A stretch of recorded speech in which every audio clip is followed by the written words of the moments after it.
things moving along. It's just seconds ticking away to your death. This is not a challenge. It's a tragedy. It's the moment when the hero realizes that despite his best efforts, he is powerless to his environment. And then he lets go. He surrenders. And he dies. 30 seconds, Stanley. 30 seconds. Until a boom, and then nothing. No ending to this story, just you dying. I suppose you could have gotten an actual ending if you played along, but that just wouldn't have been your style, would it? Instead, you'll perish knowing that the only choice you made here was to turn on that machine and to start this timer. But you won't be alone, because I'm not going anywhere. I'll be here to watch every second of your inevitable life from the time we fade in until the moment I say, happily ever after.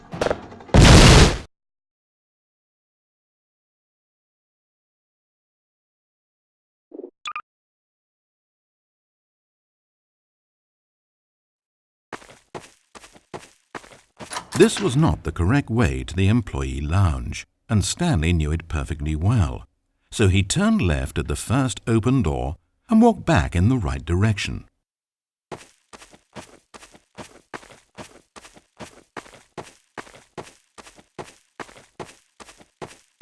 And like that, he was back on track.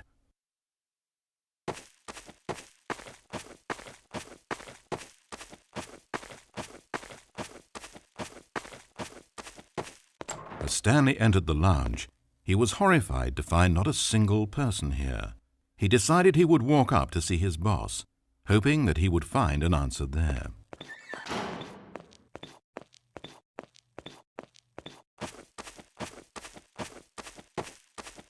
Coming to a staircase, Stanley walked upstairs to his boss's office.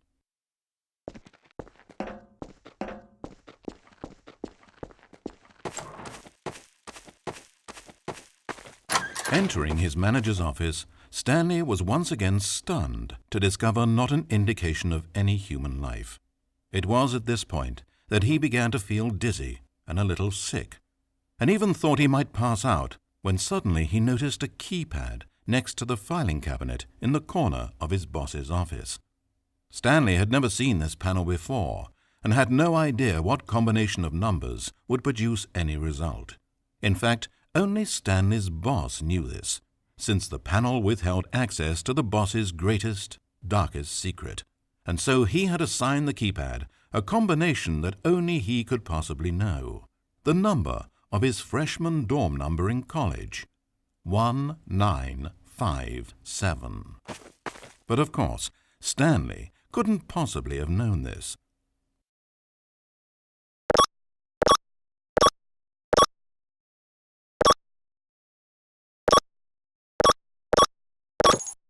Yet incredibly, by simply pushing random buttons on the keypad, Stanley happened to input the correct code by sheer luck.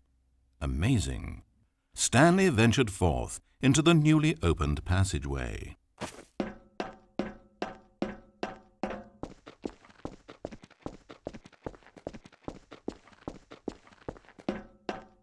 As he drew deeper into the bowels of the building, Stanley had no idea where he was or what this place held.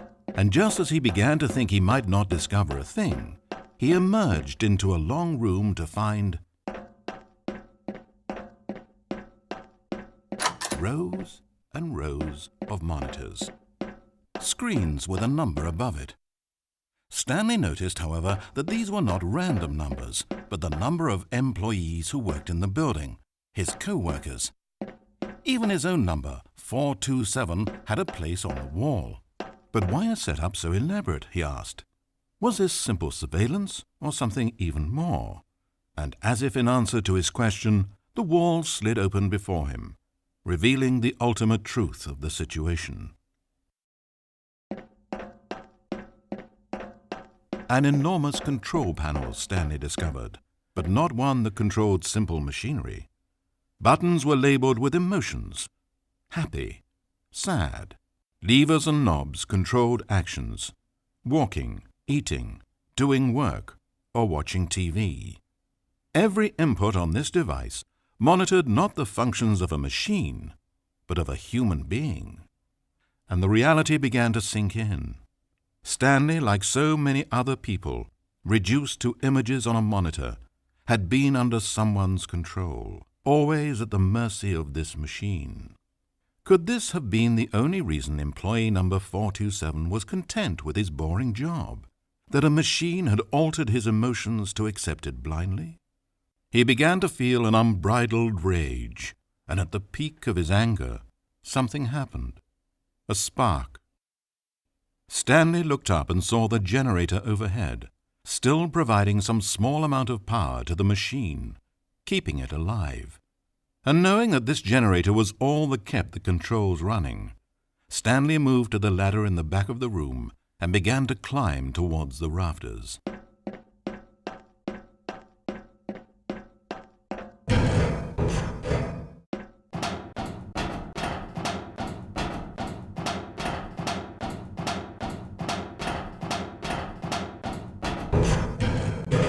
The higher Stanley climbed, the closer he felt to freedom, the further from enslavement.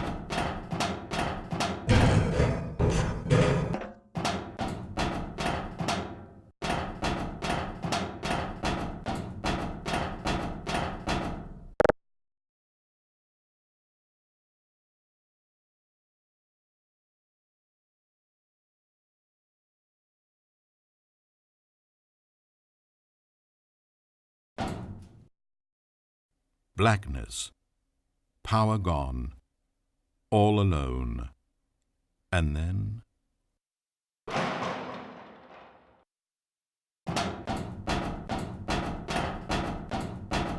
As he stepped through the door into the fresh outside air, a feeling of liberation rushed through Stanley's body. He had seen power, he had seen enslavement, and he had destroyed it.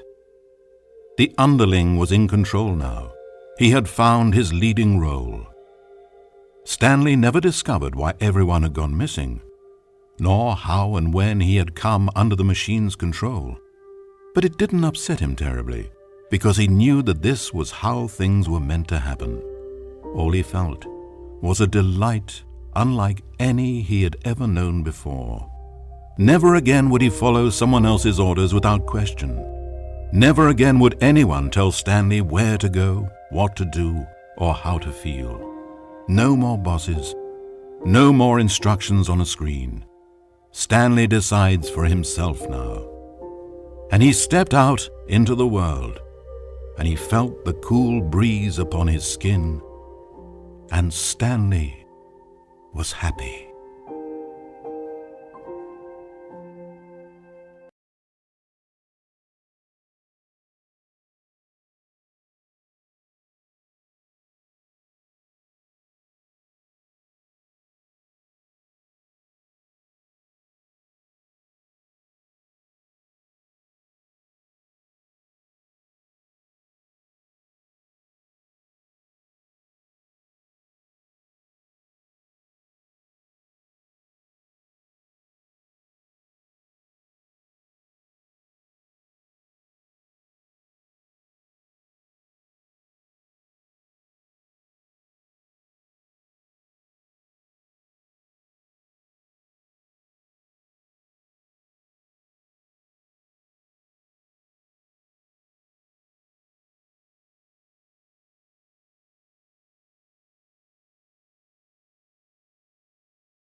As Stanley entered the lounge, he was horrified to find not a single person here. He decided he would walk up to see his boss, hoping that he would find an answer there.